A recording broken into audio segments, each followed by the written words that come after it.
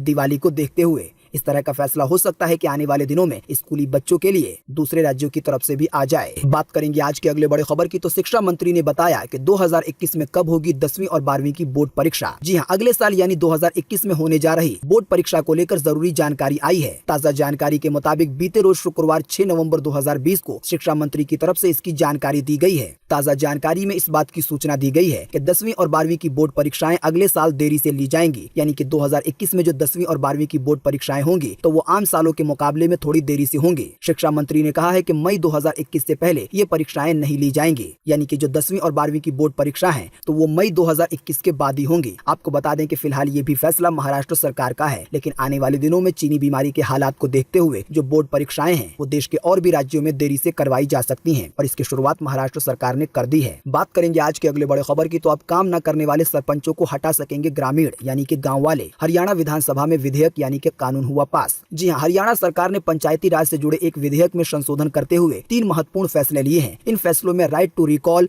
पंचायती चुनाव में महिलाओं को 50% का आरक्षण और BCA वर्ग के पिछड़ों को 8% आरक्षण दिए जाना शामिल है। विधानसभा में सरकार ने शुक्रवार को हरियाणा पंचायती राज विधेयक 2020 को पारित कर इन अहम फैसलों को लागू कर दिया है। उप मुख्यमंत्री दुष्यंत चौटाला ने सदन में इस संशोधन विधेयक को पेश किया, जिसे विधानसभा की तरफ से पास कर दिया गया। इस दौरान ग्राम पंचायतों के लिए राइट टू रिकॉल कानून भी लाया गया है। इस विधेयक के लागू होने के बाद काम न करने वाले सरपंचों, ब्लॉक समिति के सदस्य और जो जिला परिषद होगा तो उसे उसका कार्यकाल पूरा होने से पहले ही हटाने का अधिकार होगा ग्रामीणों के पास, यानी कि लोगों के पास। विधानसभा में हुए पास राइट टू रिकॉल विधेयक के बारे में डिप्टी CM ने बताया कि पंचायत विभाग के पास अक्सर इस तरह की शिकायतें आती हैं कि सरपंच अपनी मनमानी करते हैं चुनाव जीतने के बाद, या जो दूसरे जिला परिषद हैं वो भी अपनी मनमानी करते रहते हैं। लेकिन अब इस नए कानून के आने के बाद उनका जो समय होगा कार्यकाल का तो उसको पूरा होने से पहले भी जो ग्रामीण है वो उसे हटा सकते हैं। तो इससे आने वाले दिनों में काफी सुधार हो सकता है। जाहिर सी बात है, जब किसी को ये पता होगा कि वो अगर काम नहीं करेगा तो उसे उसके पद से हटा दिया जाएगा तो वो अपने आप ही काम करने लगेगा। दोस्तों, अगली खबर के बारे में बताने से पहले आपके लिए एक बड़ा सर्वे और एक बड़ा सवाल। अगर आप इसमें हिस्सा लेंगे और इस सर्वे का जवाब देंगे तो इससे बहुत कुछ पता चलेगा पूरे देश के लिए। दोस्तों, हम जो आपसे सवाल पूछने वाले हैं तो वो इसी खबर से मिलता जुलता है जिसके बारे में अभी हमने आपको बताया है। फिलहाल तो हरियाणा की सरकार ने इस तरह का नियम जो पंचायत के सरपंच है उनके लिए लागू किया है। इसके अलावा जो जिला परिषद है उनके लिए लागू किया है। आप हमें इसी वीडियो के नीचे कमेंट बॉक्स में कमेंट करके बताएं कि क्या इस तरह का नियम विधायकों के लिए या मुख्यमंत्रियों के लिए होना चाहिए या नहीं होना चाहिए। यानी अगर कोई विधायक या कोई मुख्यमंत्री सही से काम नहीं करता है तो उसके 5 साल पूरे होने से पहले ही जो पब्लिक है उसे हटा सके। अगर इस तरह का कानून आएगा तो क्या आप इसे सपोर्ट करेंगे या सपोर्ट नहीं करेंगे। तो आपको इसी वीडियो के नीचे कमेंट बॉक्स में कमेंट करके यही बताना है कि क्या मुख्यमंत्री के लिए या इसके अलावा विधायकों के लिए इस तरह का नियम आना चाहिए या नहीं आना चाहिए, आपकी पर्सनल राय के हिसाब से। तो फटाफट से अपना जवाब इसी वीडियो के नीचे कमेंट बॉक्स में लिख डालिए। आपके दिए हुए जवाब से बहुत कुछ पता चलेगा, क्योंकि आप जो कमेंट करेंगे उसे हजारों नहीं बल्कि लाखों लोग देख सकते हैं। बात करेंगे आज के अगले बड़े खबर की, तो सोने के भाव में जबरदस्त उछाल। आइए बताएं सोने चांदी के ताजा भाव। जी हाँ, बीते रोज शुक्रवार को सोने के भाव में 791 रुपए की बढ़ोतरी दर्ज हुई है। इस बढ़ोतरी के बाद अभी आपको 10 ग्राम सोना दिल्ली के सर्राफा बाजार में 51,717 रुपए का मिलेगा। अगर बात की जाए चांदी की तो चांदी के दामों में भी 2,147 रुपए का उछाल देखा गया है। तो इस बढ़ोतरी के बाद अभी 1 किलो चांदी की कीमत 64,578 रुपए हो गई है। बात करेंगे आज के अगले बड़े खबर की, तो इंडियन रेलवे ने इन रूट्स पर शुरू की स्पेशल ट्रेन। कई सारी गाड़ियां हुई हैं रद्द तो कई सारी ट्रेनों के रूट भी बदले गए हैं। जी हाँ, देश में चीनी बीमारी के काल के दौरान पूरी तरीके से बंद पड़ी पैसेंजर ट्रेनें अब पटरी पर धीरे धीरे लौट रही हैं। भारतीय रेलवे ने तमाम महत्वपूर्ण रूट पर रेल सेवाएं बहाल कर दी हैं। बात करेंगे आज के अगले बड़े खबर की, तो गौतम गंभीर के घर तक पहुंची चीनी बीमारी। पूर्व क्रिकेटर ने खुद को किया क्वारंटीन। जी हाँ, देश में चीनी बीमारी का खतरा कम होने का नाम नहीं ले रहा है। खुद दिल्ली एम्स के निदेशक डॉक्टर रणदीप गुलेरिया ने तीसरी लहर की आशंका की ओर इशारा किया था। इसी बीच पूर्व क्रिकेटर और बीजेपी सांसद गौतम गंभीर के घर के भीतर भी चीनी बीमारी के मामले की पुष्टि हुई है। इसकी जानकारी खुद गौतम गंभीर ने ट्वीट करके दी है। आपको बता दें, गौतम गंभीर ने अपना टेस्ट करवाया है, उसका रिजल्ट जल्द ही आएगा। ट्वीट करते हुए गौतम गंभीर ने खुद को होम क्वारंटीन में जाने की बात कही। गौतम गंभीर ने अपने फैंस से भी अपना ध्यान रखने की अपील की है। बात करेंगे आज के अगले बड़े खबर की, तो विदेशों से आने वाले मुसाफिरों के लिए नई गाइडलाइन, देना होगा सेल्फ डिक्लेरेशन। जी हाँ, चीनी बीमारी के बढ़ते संक्रमण को देखते हुए स्वास्थ्य मंत्रालय ने इंटरनेशनल फ्लाइट के मुसाफिरों के लिए नए दिशा निर्देश जारी किए हैं। यानी कि जो लोग दूसरे देश से हमारे देश में आएंगे, आदेश के मुताबिक सभी यात्रियों को अपनी यात्रा से कम 72 घंटे पहले ऑनलाइन पोर्टल newdelhieairport.in पर सेल्फ डिक्लेरेशन फॉर्म देना होगा। उन्हें अंडरटेकिंग देनी होगी जिसमें कहा गया है कि वो सरकार के 14 दिनों के home quarantine, self health monitoring जैसे फैसलों का पालन करेंगे। इन गाइडलाइन के मुताबिक अगर सरकार की क्वारंटीन से कोई छूट पाना चाहता है तो उसे सरकार को सबूत देना होगा कि वो चीनी बीमारी नेगेटिव है। 72 घंटे पहले की रिपोर्ट उसे सबमिट वेट करनी होगी। जो भी दूसरे देश से भारत आने वाले यात्री हैं तो वो लोग हवाई अड्डे पर भी अपनी चीनी बीमारी की जांच करवा सकते हैं। जिन लोगों के पास चीनी बीमारी की रिपोर्ट नहीं होगी तो उन्हें सरकार के होम क्वारंटीन में रहना पड़ेगा और जो उसका खर्चा होगा वो खुद ही उठाना पड़ेगा। लेकिन जिन लोगों के पास चीनी बीमारी की रिपोर्ट होगी तो वो लोग अपने घर पर जाकर होम क्वारंटीन कर सकते हैं और इसकी अवधि 14 दिनों की होगी। अधिक जानकारी के लिए आप newdelhieairport.in पर जा सकते हैं। बात करेंगे आज के अगले बड़े खबर की तो ग्रेजुएट के लिए निकली इंजीनियर के पद पर भर्तियां, आइए बताएं इसके बारे में। जी हां, RITS की तरफ से कई पदों पर भर्तियां निकाली गई हैं जिसमें आप 26 नवंबर 2020 तक आवेदन कर सकते हैं। इसके अलावा आपको बता दें कि 10वीं और 12वीं पास वालों के लिए कांस्टेबल के पदों पर वैकेंसी निकाली गई है। ताजा जानकारी के मुताबिक इस वाली वैकेंसी में आवेदन करने की अंतिम तारीख 7 जनवरी 2021 है। साथ ही में आपको एक और महत्वपूर्ण सूचना दे दें कि फिलहाल इस वैकेंसी के जो आवेदन है वो शुरू नहीं हुए हैं। इसकी शुरुआत 24 दिसंबर 2020 से होगी। तो दोस्तों अभी हमने आपको 2 तरह की वैकेंसी के बारे में बताया है। इसके लिए हम आपको इसी वीडियो के नीचे डिस्क्रिप्शन में एक लिंक देंगे जिस पर आप क्लिक करके इन दोनों ही वैकेंसी के बारे में अधिक जानकारी प्राप्त कर पाएंगे। आप जान पाएंगे कि कैसे अप्लाई करना है, कहां से अप्लाई करना है, कौन लोग अप्लाई कर सकते हैं। इसके अलावा भी आप और भी बहुत कुछ जान पाएंगे। दोस्तों इसके अलावा हम आपको इसी वीडियो के नीचे डिस्क्रिप्शन में एक और लिंक देंगे जिस पर आप क्लिक करके सरकार की वेबसाइट की तरफ से जो लोगो कॉन्टेस्ट आया है आप उसमें कैसे हिस्सा ले सकते हैं, हिस्सा लेकर आप कैसे 50,000 रुपए जीत सकते हैं, हिस्सा लेने के लिए आपको कौन सी वेबसाइट पर जाना होगा, कॉन्टेस्ट में हिस्सा लेने के क्या नियम है, इन सभी चीजों की जानकारी हम जो आपको लिंक दे रहे हैं उसके द्वारा आपको मिल जाएगी। इसके अलावा हम आपको इसी वीडियो के नीचे डिस्क्रिप्शन में एक और लिंक देंगे जिस पर आप क्लिक करके पीएम मोदी को अपने सुझाव भेज पाएंगे, अपने आइडियाज भेज पाएंगे। जो भी लोग पीएम मोदी से अपने मन की बात को शेयर करना चाहते हैं या कोई भी बात कहना चाहते हैं तो ये सारे काम कैसे करने हैं, इस चीज की टोटल जानकारी आपको दूसरे लिंक द्वारा मिल जाएगी। बात करेंगे आज के अगले बड़े खबर की तो बीजेपी का बंगाल मिशन। गृह मंत्री अमित शाह बोले 5 साल हमें मौका दीजिए, बनाएंगे सोनार बंगला। जी हाँ, पश्चिम बंगाल में अगले साल से होने वाले विधानसभा चुनाव के पहले राज्य में सियासी गतिविधियां बढ़ गई हैं। आपको बता दें कि फिलहाल विधानसभा का चुनाव बिहार में चल रहा है, लेकिन अगले साल यानी कि 2021 में पश्चिम बंगाल में भी विधानसभा का चुनाव होने वाला है और इसके लिए जो राजनीतिक पार्टियां हैं वो अभी से ही तैयार हो गई हैं। इसी मामले में गृह मंत्री अमित शाह 2 दिन के दौरे पर गए हैं पश्चिम बंगाल के लिए। बंगाल दौरे के दूसरे दिन सबसे पहले शाह ने बीते रोज शुक्रवार को मंदिर में पूजा की। पूजा करने के बाद एक प्रेस कॉन्फ्रेंस की और इसी में कहा कि हमें भी 5 साल का मौका दीजिए, हम पश्चिम बंगाल को सोनार बंगला बना देंगे। बात करेंगे आज के अगले बड़े खबर की तो उपग्रह यानी कि सैटेलाइट EOS-1 की लॉन्चिंग के लिए अंतिम गिनती हुई शुरू। आज दोपहर लगभग 3 बजे होगा लॉन्च। जी हाँ, पृथ्वी अवलोकन उपग्रह यानी कि सैटेलाइट की लॉन्चिंग के लिए अंतिम गिनती शुरू हो गई है। इसरो यानी कि भारत की अपनी स्पेस एजेंसी ने बीते रोज शुक्रवार को बताया कि इसकी लॉन्चिंग आज 7 नवंबर 2020 को की जाएगी। ताजा जानकारी के मुताबिक लॉन्चिंग का समय शनिवार को दोपहर 3 बजे है, यानी कि भारत की अपनी स्पेस एजेंसी की तरफ से एक और नया सैटेलाइट लॉन्च किया जा रहा है। इस मिशन की अधिक जानकारी आपको इसरो की वेबसाइट पर भी मिल जाएगी, तो जो भी लोग इसमें रुचि रखते हैं तो वो लोग जाकर देख सकते हैं। बात करेंगे आज के अगले बड़े खबर की तो आज 7 नवंबर 2020 को ये रहेगा मौसम का हाल। मौसम विभाग ने जारी किया है मौसम का पूर्वानुमान। जी हाँ, मौसम विभाग के अनुसार अगले 24 घंटे के दौरान सक्रिय मानसून की स्थिति तमिलनाडु और केरल के कुछ हिस्सों में बनी रहेगी, यानी कि तमिलनाडु में और केरल में बारिश होती रहेगी। साथ ही में आपको बता दें कि इन 2 जगहों पर कहीं कहीं पर भारी बारिश की भी चेतावनी जारी की गई है। इसके अलावा चेन्नई में भी मध्यम से तेज बौछारें गिर सकती है। इसके अलावा आपको बता दें कि तटीय कर्नाटका में, रायलसीमा में, आंध्र प्रदेश के दक्षिणी तटीय भागों पर भी हल्की से मध्यम बारिश देखने को मिल सकती है आज 7 नवंबर को। इसके अलावा आपको बता दें कि अंडमान निकोबार द्वीप समूह और लक्षद्वीप में भी